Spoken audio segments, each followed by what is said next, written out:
Hello, ladies and gentlemen. I'm the Omni-Viewer, and I'm just kind of quickly slapping together a video today just so I can say I got something out there. But actually, I want to try a little experiment. I'd like to do a little discussion starter, I guess it would be. I want to see if I can put out videos like this every now and then and maybe spark some conversation, either through the comments section or through video replies. Since this is the internet and everyone loves to complain on the internet, let's go with this topic. What is the movie or book or any form of popular media that you sat down to watch or read and had such a viscerally negative reaction to that you swore off experiencing anything else by the people who made it ever again? I'll give you two examples. One's a book, one's a movie.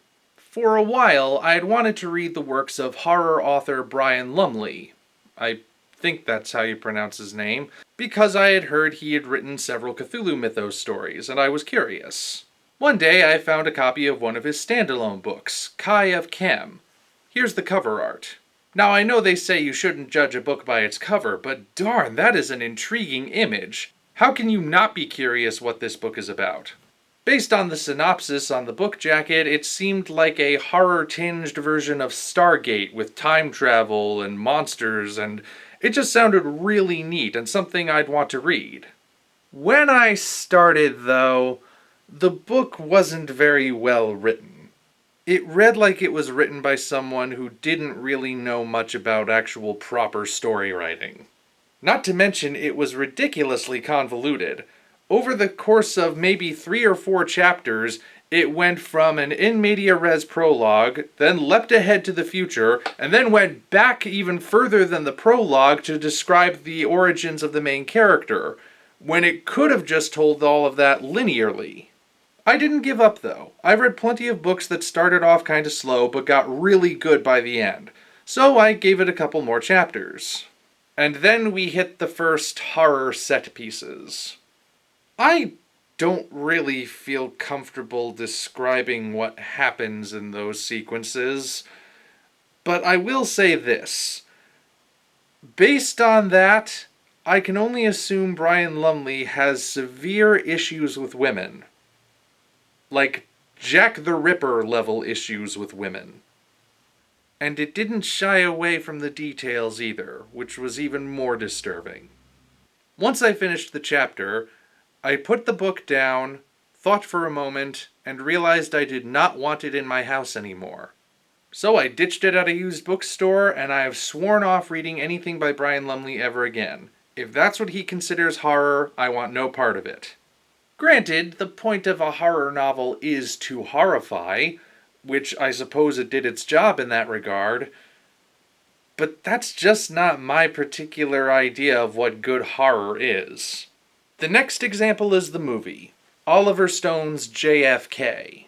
This movie postulates that John Fitzgerald Kennedy was not assassinated by a lone gunman, but by a grand conspiracy going into the highest echelons of the government itself. Unlike with Kai of Chem, I went through this all the way to the end, and by the time the credits rolled, I was mad.